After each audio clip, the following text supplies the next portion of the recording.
안녕하세요. 오늘도 사연살롱을 찾아주셔서 감사합니다. 저는 30대 중반의 나이에 9살 연하 남편과 결혼했다가 2년 만에 이혼하고 다시 싱글이 된 여성입니다. 30대 중반의 나이에 재혼도 아닌 초혼을 했으니 결혼이 늦었다고 하면 꽤 늦은 편이었는데 사실 그런 데는 나름의 이유가 있었어요. 제가 20대에 청첩장까지 다 돌리고 파혼을 한 경험이 있거든요.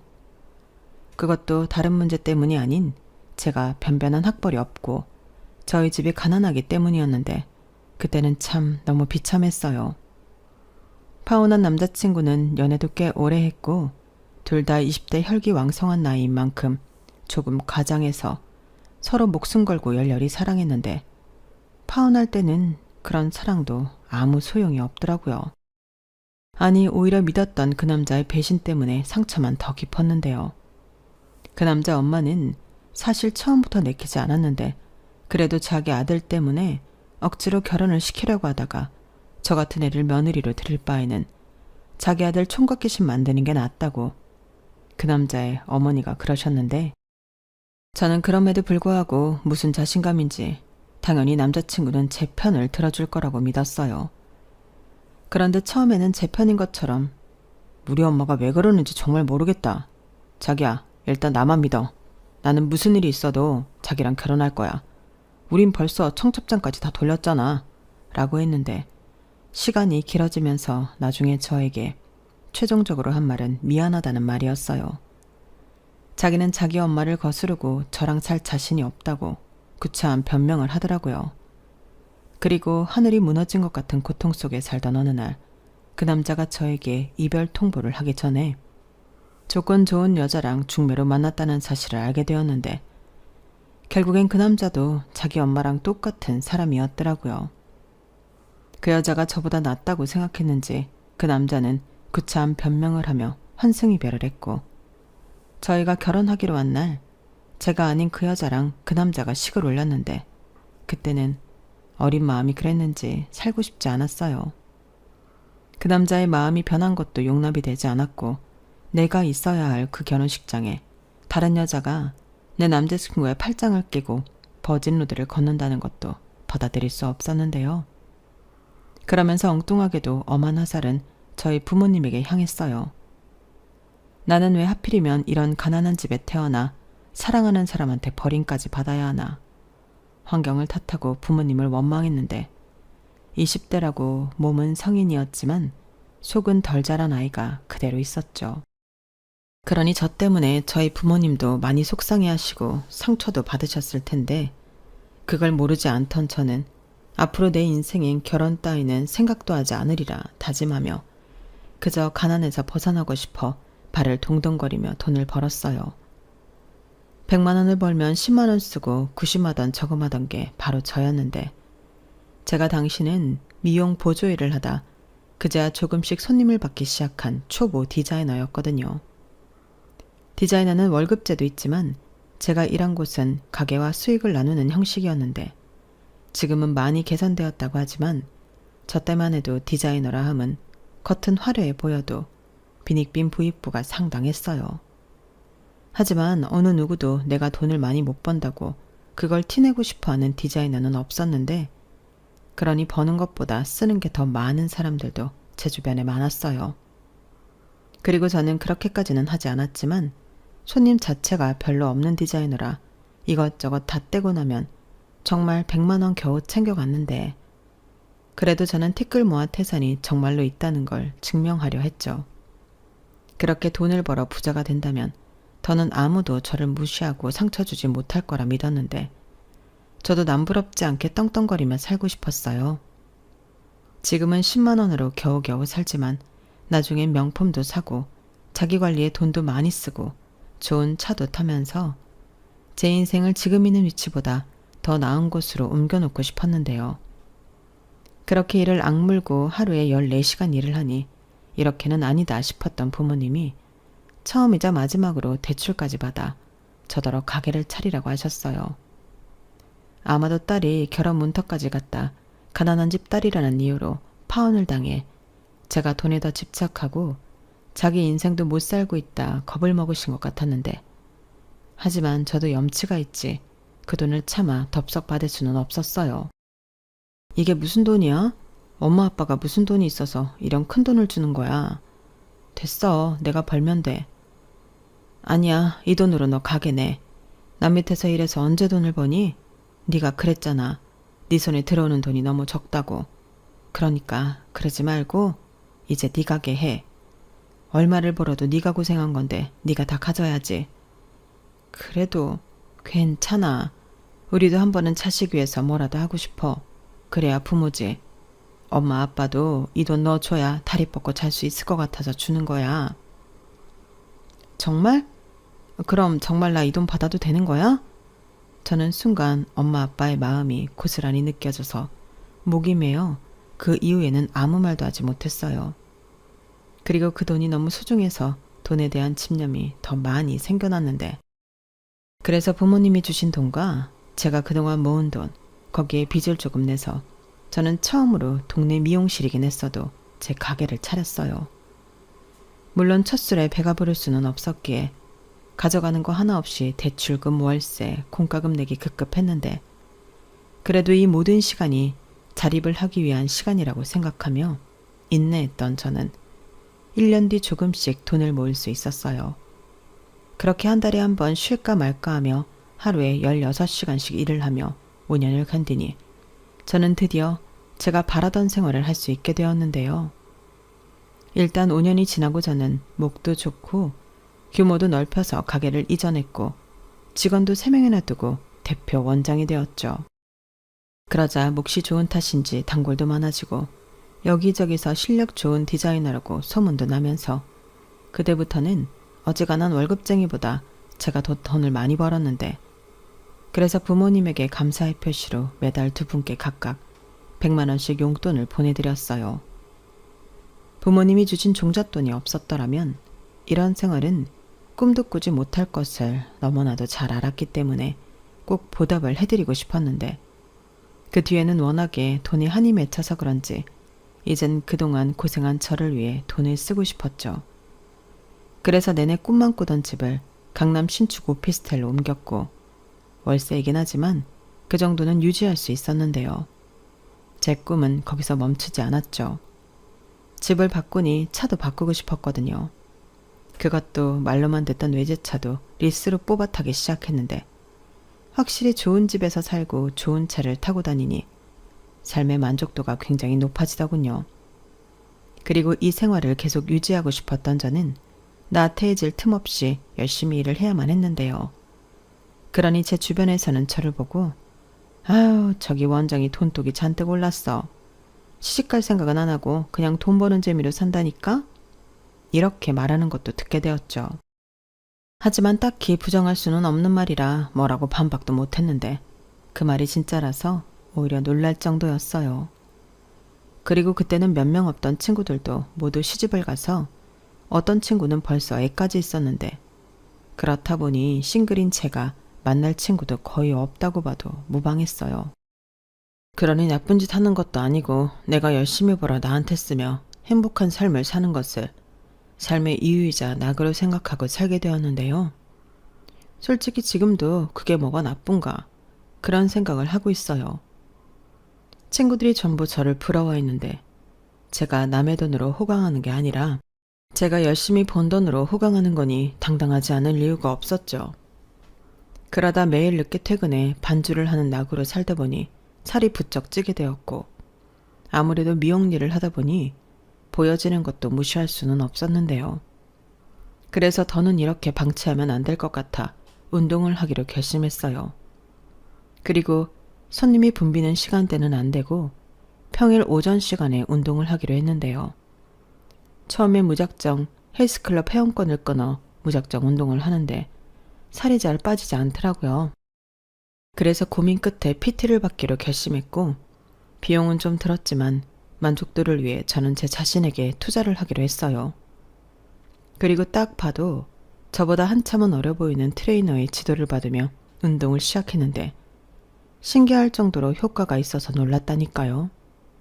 그 후로 재미가 붙어서 저는 매일 운동을 갔고, 트레이너와 매일 만나다 보니 누나 동생 하면서 편하게 지냈는데 어려서 그런지 그 트레이너는 정말 남동생 같고 편하더라고요. 그리고 그러던 어느 날 대뜸 이 동생이 저한테 좋아한다고 고백을 했는데 그때는 너무 의외라 깜짝 놀랐어요. 그러자 제 놀란 얼굴을 보고 그 남자는 자기는 진심이라고 저한테 진지하게 결혼을 전제로 만나보자고 했는데요. 평소 같으면 됐다고 바로 거절을 했을 저였는데 그날은 그러지 못했어요. 마치 심장이 밖으로 튀어나올 것만 같이 심장이 빨리 뛰었는데 저는 정말이지 그 남자가 저를 좋아하고 있을 거라고는 상상도 해보지 못했어요. 특히 9살이나 어린 남자가 왜 나 같은 늙은 여자를 좋아하겠나 의심도 많이 했는데 시간이 지나면 지날수록 그 남자의 진심이 저한테 와닿더라고요.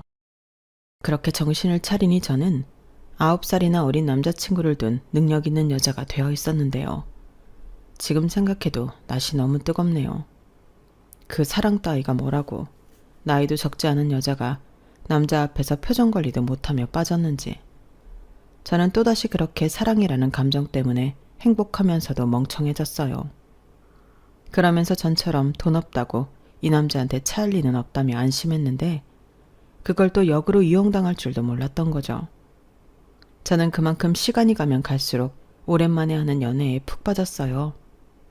그러다 그 남자의 본가가 지방에 있었는데 자기 어머니 생신이라고 괜찮으면 저더러 함께 내려가 인사를 드리고 오자 했는데 그때는 결혼 이야기가 나온 것도 아닌데 가슴이 철렁하더라고요.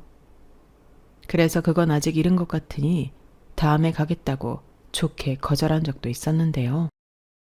교제하고 1년 조금 넘으니 남자친구 어머니도 제가 궁금하다고 집에 한번 왔으면 좋겠다 하신다는 말을 듣게 되었어요. 사실 그때도 부담스러운 건 마찬가지였는데 또 한편으로는 단순히 인사만 오라고 한 일에 제가 너무 오버하는 건 아닌가 싶은 마음도 들더군요. 상대는 결혼 생각도 없는데 저만 지레짐작해 결혼 생각은 없다 하는 것 같아 민망해졌어요. 그래서 그때는 알겠다고 인사를 드리러 가자 하고 당일이 되었는데 매일 편한 복장만 보다 잘 차려진 그 남자의 모습에 저는 한 번 더 심쿵하게 되었어요. 아무래도 키도 크고 몸도 좋은데 잘 차려입기까지 하니 사람이 완전히 달라 보이더라고요. 그리고 그렇게 모처럼 저도 가게에 휴가를 내고 남자친구와 드라이브 겸 남자친구 본가에 가서 인사를 드렸는데 제가 9살이나 많다는 걸 아신다는 부모님은 걱정과 달리 저를 참 예뻐해 주셨어요. 자기 아들 만나줘서 고맙다. 생각보다 제가 관리를 잘해서 동안이라 당신 아들이랑 나이 차이가 나는 줄도 모르겠다 등 저를 신경 써주시는 말씀도 잊지 않고 해주셨는데요. 그러다 덜컥 남자친구 어머니가 그러셨어요. 둘이 교제한 지도 1년 넘었으면 시간 끌 필요 없이 결혼까지 생각해봐. 나는 둘이 같이 있는 모습을 봐서 그런지 둘이 빨리 결혼했으면 좋겠네? 당신은 어때? 우리 예비 며느리 참 곱지? 미용 일을 해서 그런가? 아주 멋쟁이야. 나도 염색이라도 좀 하고 올걸. 이렇게 말씀하시는데 저는 깜짝 놀랐어요. 하지만 정작 남자친구는 놀라지도 않고 저만 좋다고 하면 결혼하고 싶은 마음이 진적부터 있었다고 하는데 이게 참 좋기도 하고 당황스럽기도 해서 어지러울 지경이었어요. 그래서 그저 어색하게 웃고 글쎄요 하며 생각해보겠다는 말만 하고 자리에서 일어났는데 저희 부모님에게 이 이야기를 하니 너무 좋아하셨어요. 그러게 배필은 다 있는 거라고 하시며 저더러 망설일 필요 없으니 결혼을 하라고 하셨는데 저는 어떻게 해야 할지 고민이 많았어요. 지금이야 콩깍지가 씌어서 9살 나이 차이도 별게 아니라고 생각하겠지만 결혼 후엔 서로 안 이쁜 구석도 보고 그럴 텐데 저는 자신이 없더라고요. 하지만 이젠 다 글렀다 생각했던 딸이 결혼할 수도 있다는 희망에 부모님은 너무 좋아하셨고 당신들도 제 어린 남자친구를 한번 보고 싶다며 집에 초대하셨는데 남자친구가 이 말을 듣고 너무 가고 싶다고 어린아이처럼 방방 뛰었어요. 그래서 우리 부모님 보여주는 거야 상관없겠지 싶은 마음에 저는 남자친구를 데리고 집에 갔는데요. 저희 부모님이 그렇게 활짝 웃는 모습을 그날 처음 봤어요. 그때 왜 그리 마음이 심란하던지. 저는 다 잊고 돈 버느라 정신없이 살았는데 우리 부모님은 내 파온 후 딸이 이대로 혼자 늙어 죽을지도 모른다는 걱정 속에 살았구나. 몰랐던 부모님의 마음을 알게 되었어요. 그때는 저도 마음이 많이 속상했어요. 결혼 그게 뭐라고. 그런 마음이 들면서 할 수 있으면 할까 하는 생각을 하게 되었는데 그때까지 남자친구와 만나면서 저는 저에게 전적으로 맞춰주는 남자친구를 높게 평가하고 있었어요. 나이는 어리지만 누구보다 배려심 깊고 말도 예쁘게 하는 남자친구가 귀여운 구석도 많지만 저보다 더 어른스러운 구석도 많다 생각했는데 그런 남편을 갖는 것도 꽤 행복할 것 같았어요. 생각을 바꾸니 마음도 따라 그렇게 변하더라고요. 그리하여 저희는 양가에 인사도 드렸겠다. 결혼을 긍정적으로 생각하게 되었고 남자친구는 자기가 준비한 프로포즈 반지라며 저에게 이벤트도 해주었는데 살면서 이런 날이 나한테도 일어날 수 있구나. 그날은 나이랑 상관없이 감동을 받아 펑펑 울었어요. 그리고 남자친구가 끼워준 반지를 보며 나도 날 버리고 다른 여자랑 결혼한 그놈 못지않게 사랑받고 단란한 가정을 꾸려보겠다 하는 각오를 하게 되었는데요. 결혼 준비는 두 번째였지만 역시나 쉽지 않았어요. 오히려 그때랑은 뭐가 이리도 많이 변했는지 더 복잡하고 돈도 더 많이 드는 것 같았는데 그래도 그때까지는 제법 많이 벌고 있었기 때문에 그 정도는 기꺼운 마음으로 부담할 수 있었어요. 하지만 그렇다고 아주 아무런 문제가 없던 건 아니었는데 예상은 했지만 남자친구가 나이도 그렇고 사회 경험이 별로 없어서 모아놓은 돈이 많이 없더라고요. 거기에 남자친구는 제가 살고 있는 오피스텔과 차가 제 소유의 것으로 알고 있었어요. 그래서 결혼하면 단순하게 자기가 몸만 들어오면 될 줄 알았던 남자친구였는데요. 오히려 제가 집이 월세고 차가 리스라는 말을 하자 몰랐다며 깜짝 놀랐어요. 하긴 제가 연애하면서 굳이 이야기할 필요가 없으니 말을 하지 않았는데 제가 하고 다니는 것도 그렇고 PT를 평일에 받고 있었으니 제가 자기 생각에는 나이도 있고 부를 많이 축적해 놓은 골드미스로 알고 있었던 것 같았어요. 뭐 그렇게 봐줬다면 고맙긴 한데 문제는 이 남자가 혹시라도 제가 돈이 많아 보여 좋았나? 이런 생각을 하니 머릿속이 복잡해지더라고요. 그러니 제 표정에서 그런 불안한 마음을 읽었는지 남자친구는 저에게 이렇게 말했는데요. 자기야, 자기가 무슨 생각을 하는지 알 수는 없지만 이건 알아줬으면 좋겠어.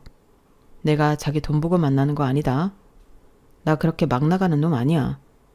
물론 나는 자기가 돈도 많고 자기 관리도 잘하고 그런 모습이 멋있고 동경했으니까 좋아한 건 맞는데 그것 때문에 접근했다거나 그렇게 생각은 하지 않았으면 좋겠어. 그래도 자기 내가 월세 살고 있고 차도 리스라고 해서 실망한 건 맞잖아. 그거야 실망이 아니라 몰랐으니까. 그리고 그것도 내 잘못이지. 물어보지도 않고 당연히 자기 거일 거라고 생각했으니까. 그런데 지금은 아니야. 자기가 벌어서 자기가 쓰는 거고 어떻게 쓸지는 자기 자유잖아. 그런 오해를 하게 해서 내가 더 미안해.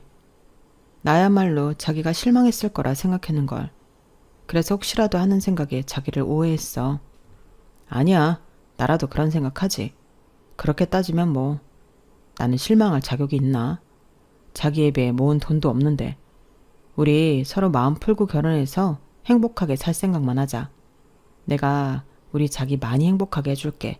맹세해. 그때 빌어먹을 그 맹세를 믿지 말았어야 했는데 저는 남편의 말에 홀랑 넘어갔어요. 그리고 저는 제가 모은 돈과 오피스텔 보증금을 빼고 1억 4천 정도 해서 경기도권 신축 아파트 전세에 들어가게 되었는데 남자친구는 자기가 모았다는 돈 1,000만 원과 집에서 해줬다는 2천만 원, 그렇게 3천만 원을 가지고 혼수를 하기로 했어요. 당연히 전세 계약자는 제 앞으로, 보증금은 제 명이었는데요. 확실히 서울에 살다 경기도권으로 나가니 출퇴근이 상당히 어렵긴 하더군요. 하지만 어쩌겠어요. 상황에 맞춰 살아야죠. 그리고 저 못지않게 남자친구, 아니 남편도 출퇴근에 어려운 점이 있었는데 지하철을 타고 다니다 안 되겠는지 저랑 같이 출퇴근 시간을 맞춰 같이 다니게 되었어요. 가끔 너무 힘들 때는 남편이 운전을 하기도 했는데 그럴 때는 좀 편하더라고요. 그렇게 저희는 결혼 생활도 나름 무탈하게 잘 하면서 신혼 생활도 재미있게 했는데 그즈음 사회 분위기가 심상치 않더니 얼마 지나지 않아 코로나가 확산되기 시작했어요. 가게 운영을 하며 처음 겪는 일의 연속이었는데 그동안은 그래도 꾸준히 있던 단골 손님들 발길까지 끊겨 운영에 큰 타격을 입게 되었죠. 그래도 저는 문을 닫을 정도는 아니었는데 남편의 헬스장은 달랐어요. 일단 주인이 남편이 아니었고 그 관장이라는 사람이 빚도 꽤 있었는지 유지하기 힘들다며 헬스장 문을 닫게 되었는데 졸지에 남편이 백수가 되었어요.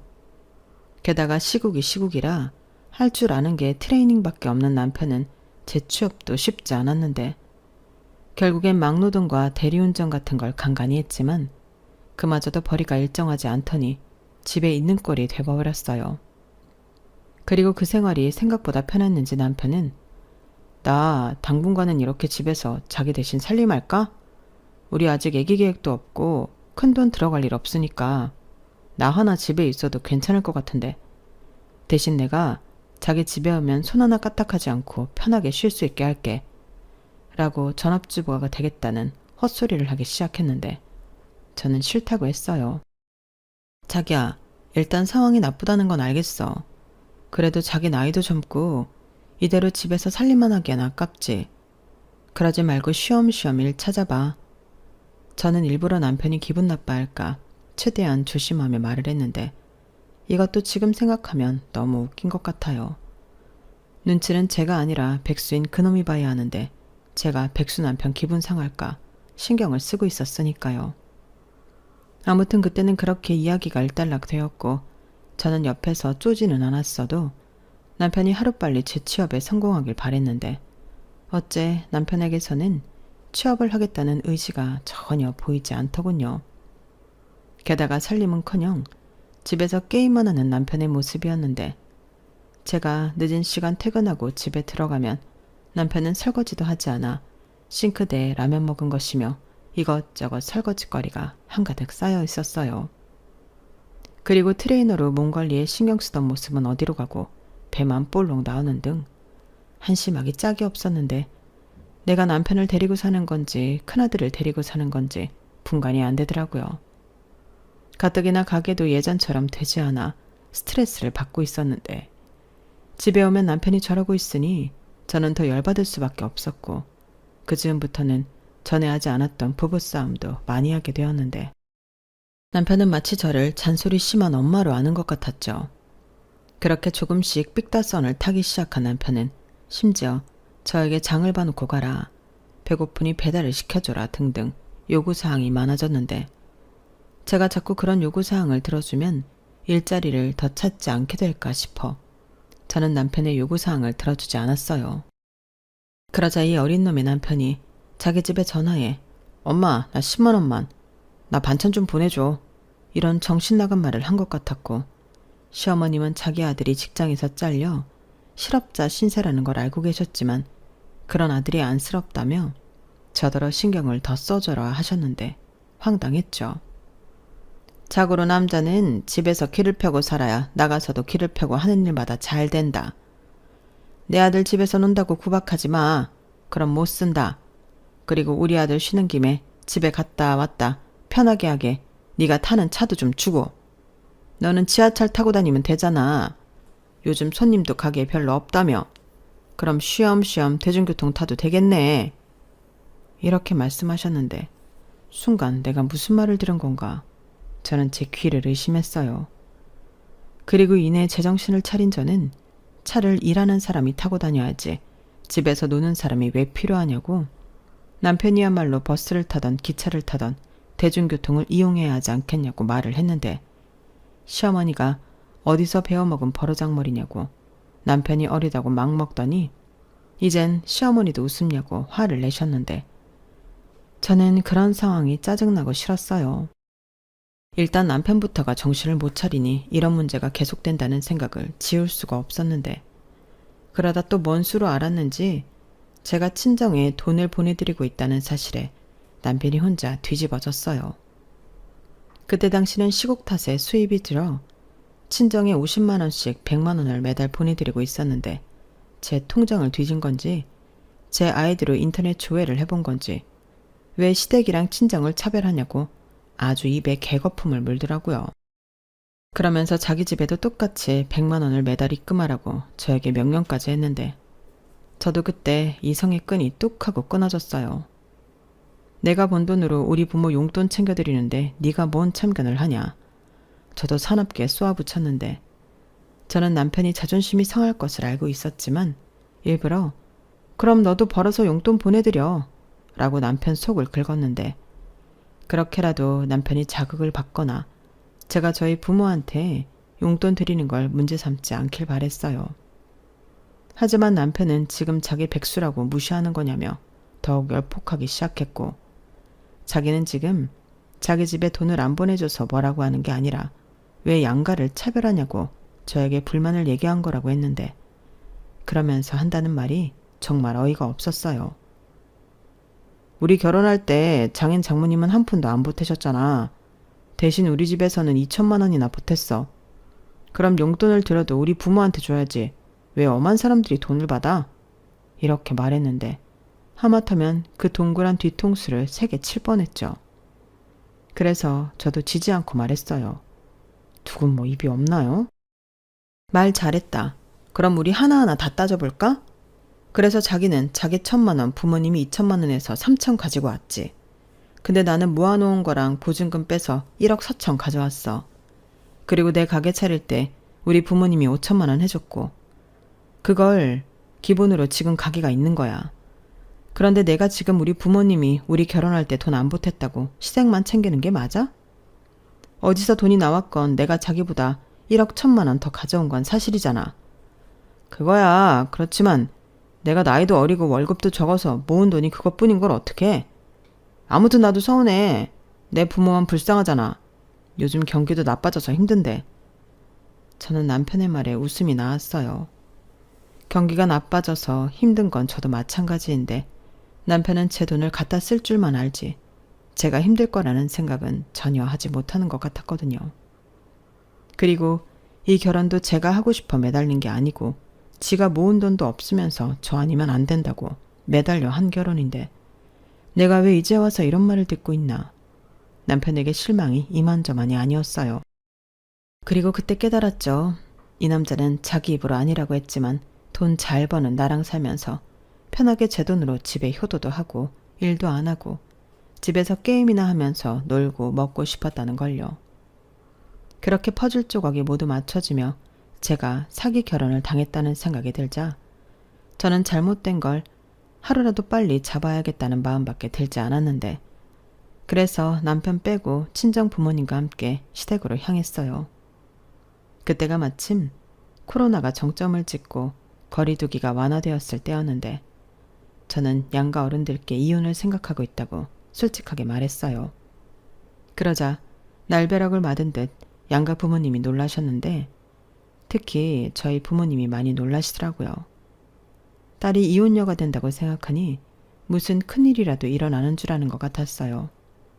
그러니 그 모습을 보고 당황했다가 의기양양해진 시어머니는 팔짱까지 끼며 요거 봐라 하는 듯 저를 쳐다보셨는데, 이게 다 제가 속물이라 그렇다고 하시더군요.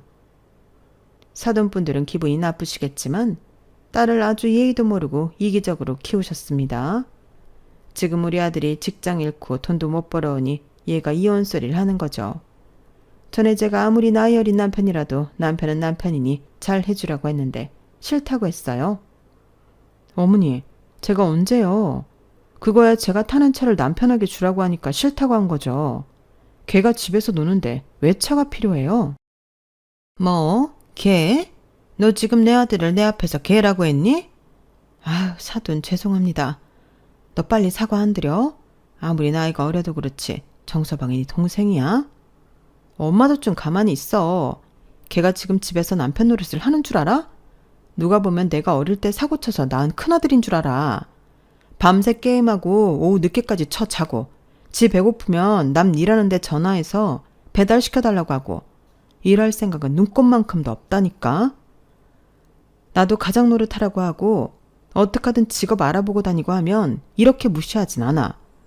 내가 뭐 다 큰 남의 집 아들 대신 키우려고 결혼했어? 그래서 뭐 정말로 이혼이라도 하겠다는 거야? 너 내 아들 버릴 거면 제대로 돈 해주고 버려라. 설마 내 아들 몸만 내쫓겠다는 더러운 심보는 아니지? 너 진짜 그런 거면 나 안 참아? 안 참으시면 어쩔 건데요. 어머님이야말로 아들한테 집에서 그렇게 놀지만 말고 뭐라도 좀 하라고 하셔야죠. 애당초 어머니도 아들한테 싫은 소리 할 생각 없으시잖아요. 그럼 뭐 가운데서 저만 죽어요? 저 싸가지 보십시오. 죄송합니다, 사돈. 너 정말 왜 그래? 너 이런 모습 우리한테 보여주려고 여기 같이 가자고 했어? 저런 모습을 보고 딸이 시집 잘못 왔다는 거 알라고. 근데 엄마는 지금 누구 편이야? 엄마야말로 왜 이래? 그래, 그건 우리 딸 말이 맞지. 당신은 누구 엄마야? 나도 내 딸 혼자 고생하는 거 마음에 안 들었어. 아무리 나이가 어려도 남편이고 가정이면 책임을 져야지. 집에서 그게 뭐야? 지원이 너 마음 굳힌 거면 아빠는 찬성이다. 바깥사돈, 진심이세요? 지원이 이제 내일 모레면 40이에요. 그런데 이혼을 시킨다고요? 40이면 어떻고 50이면 어떻습니까? 제 눈에는 아직 젊고 어린애예요. 내 딸이 뭐가 하셔? 대개 아들을 건사합니까? 사돈도 아들 그렇게 키우지 마십시오. 어머, 기가 막혀. 지금 아들 가진 부모한테 큰 소리 치시는 거예요? 딸이 싸가지 없는 건 다 이유가 있었네. 나는 나이가 많으니까 이해심이라도 많을 줄 알고 결혼시켰더니 돈도 쥐뿔 별로 없고 속도 좁네. 뭐라고요? 그날 제 잘못인지 모르겠지만 양가 부모님 사이에는 불꽃이 튀겼어요. 그리고 저는 처음으로 저희 엄마에게 실망해 서운한 마음이 생겼고 그렇게 상황은 별로였지만 제 의사는 제대로 전달하고 올 수 있었는데요. 그 사이 시어머니가 남편에게 이 사실을 모두 이야기하셨더군요. 뭐 예상은 한 일이었어요. 그런데 무슨 생각을 하고 있는 건지 남편은 그날 집에 들어오지 않았고 다음날 사족 보행을 하며 술이 떡이 되어 집에 들어왔는데 그때는 집단에 이혼 소리가 나오니 심란해서 저러나 싶었죠. 하지만 이내 남편놈의 시커먼 속을 들을 수 있었는데요. 그 계기는 백수주제에 제 카드를 훔쳐가서 단란주점에 200만 원가량을 긁고 온 거였어요. 당연히 저는 금액과 사용처를 보고 화가 머리 꼭대기까지 났어요. 그래서 카드를 뺏고 따져 물으니 자기가 한턱을 냈다고 짜증나는 말만 골라 했는데 자기가 그렇게라도 해야 체면이 서는 걸 어쩌냐고 도리어 화를 내는 거 있죠. 지금 내 친구들은 몇 살 여자 만나는 줄 알아? 전부 20대 여자 만나고 있어. 그런데 너는 내일 모레 40이지. 나만 늙은 여자랑 살고 있는데 돈이라도 마음껏 써야지.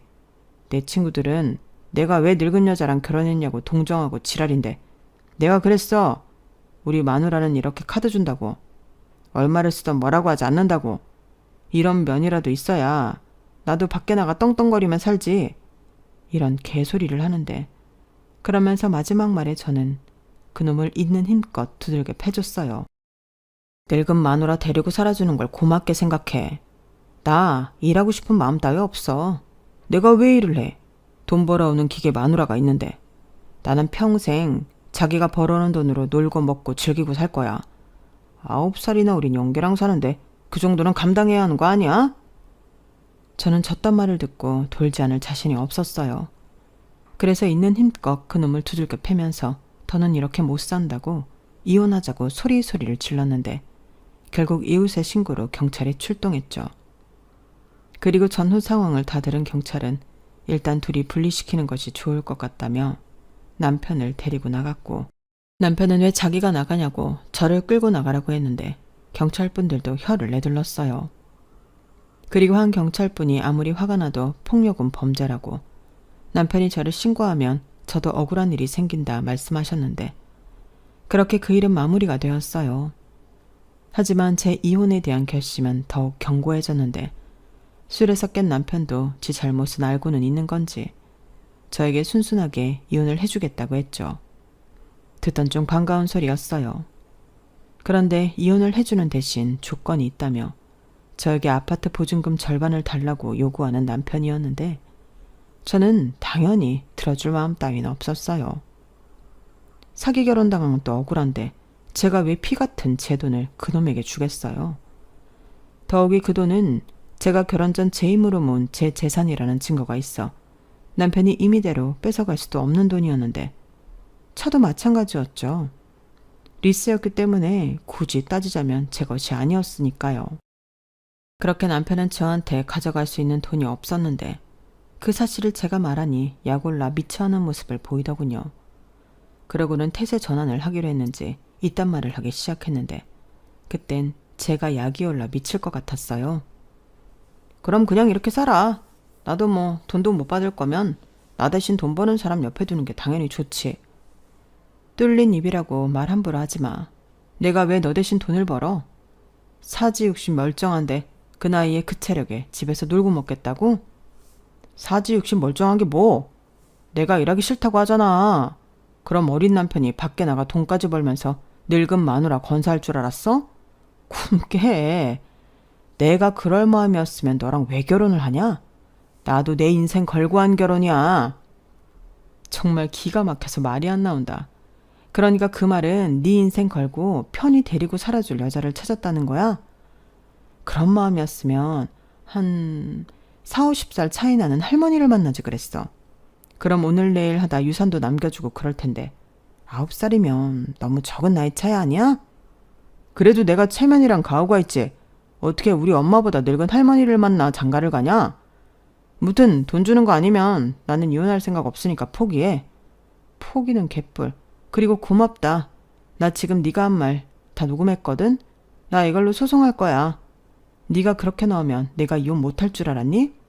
넌 나이만 어린 게 아니고 지능도 어린가 보다. 기다려. 곧 니네 집으로 이혼 소장 갈 거니까. 그리고 내 집에서는 하루빨리 꺼져줄래? 참고로 집 비밀번호는 진작에 바꿨다. 저는 자리에서 일어나며 남편에게 말했어요. 그때 남편의 얼굴 표정은 자기 뜻대로 되지 않아 꼬라지가 난 어린애 같았는데 그제야 콩깍지가 벗겨졌는지 그 꼬라지가 참 추악스럽게 보이더군요. 그리고 저는 최대한 빨리 이혼 소송을 진행해줄 변호사 사무실을 찾았고 이혼 소장을 송달받은 남편과 시부모님은 저한테서 한 푼이라도 더 뺏어오려 준비를 하는 것 같았는데요. 결론적으로는 자기네들이 불리할 것 같으니 합의 이혼하자고 먼저 연락이 왔어요. 그러면서 자기들이 처음 들고 장가를 간 건 3천만 원 돌려달라고 하는데 결혼이 무슨 물건도 아니고 저한테 환불을 해달라니 어이가 없었어요. 그래서 네가 해온 혼수 그거 다 들고 가라고 배송비는 제가 부담하겠다고 했는데요. 결국 남편 쪽은 그 혼수 가정 가구받고 제 인생에서 떨궈져 나갔습니다. 덕분에 깨끗하게 비워진 전세 아파트는 그대로 다시 내놓기로 했는데요. 저는 가게 근처에 작은 빌라를 매매해 리모델링을 하고 들어갔어요. 워낙에 오래된 구축 빌라라 여기저기 손볼 곳이 많았는데 저는 이제 제 명의로 된 제 집에서 편하게 혼자 열심히 노력하며 남은 인생을 살아가고자 합니다. 결혼 한번 해봤지만 저는 그냥 혼자 사는 게 맞는 것 같아요. 제가 열심히 벌어서 저한테 쓰는 게 더 행복하더라고요. 그리고 이혼 후 아빠에게 많이 혼이 나셨는지 엄마가 저에게 미안하다고 사과를 하셨는데 저는 괜찮다고 했습니다. 이혼녀 딱지를 단 딸내미의 미래를 걱정하는 엄마 마음을 모르지 않았거든요. 그리고 걱정과 달리 잘 사는 모습을 보여줄 테니 걱정하지 말라고 했는데요. 저는 현재 그 약속을 지키기 위해 여전히 고군분투하며 지내고 있답니다. 코로나가 끝나고 다시금 가게는 예약자가 꽉 찬 예전 모습으로 돌아갔고 가게 안도 더 활기가 찼는데 요즘 저는 영화에 관심이 생겨 어학원을 다니고 있어요. 언젠가는 해외에 나가 더 많은 경험을 하고 싶은 꿈이 있는데 그날을 손꼽아 기다리며 계속해서 나이와 상관없이 발전하는 인생을 살고 싶은 마음입니다. 역시 사람은 꿈과 목표가 있어야 그 인생이 더욱 재미있어지는 것 같아요. 비록 남들처럼 결혼해서 예쁜 가정을 꾸리는 그런 인생은 살지 못했지만 저는 저대로 다른 꿈을 펼치며 저만의 행복한 인생을 만들어 가려고요. 어떻게 살든 누구랑 살든 아니면 씩씩하게 혼자 살든 건강 잘 챙기고 저만 행복하게 살면 되는 거잖아요. 저는 그렇게 생각하고 오늘도 내일도 힘내서 열심히 살아가겠다는 의지를 전하며 이만 길었던 사연을 마무리하도록 하겠습니다. 사연은 처음 써보는데 쓸 때는 어려웠지만 다 쓰고 나니 생각도 정리가 되고 좋은 점이 많은 것 같아요. 물론 이런 사연을 쓸 일 없이 행복하게 살면 더할 나위 없이 좋겠지만 어떻게 인생이 마냥 좋기만 하겠어요. 그러니 변덕스러운 날씨가 지나가고 맑은 날이 찾아오듯 우리네 인생도 슬프고 힘들고 괴로운 날이 지나 행복한 날이 찾아오는 거죠. 그리고 그럴 때마다 더 나은 모습으로 지혜롭게 살 수 있다면 그 인생이야말로 참 멋진 인생이 아닐까 싶은 마음인데요. 아직 많은 날을 살진 않았지만 지나온 날보다 살아갈 날이 더 행복하고 멋진 인생일 거라 믿으며 저는 이만 마지막 인사를 드리겠습니다. 그럼 지금까지 긴 사연 끝까지 함께 해주셔서 감사드리고요. 오늘도 내일도 여러분들의 건강하고 행복한 인생을 응원하며 안녕히 계세요. 여러분, 사연 댓글에 응원과 현명한 조언 부탁드려요. 좋아요와 구독은 저에게 큰 힘이 됩니다. 오늘도 좋은 일 가득하세요.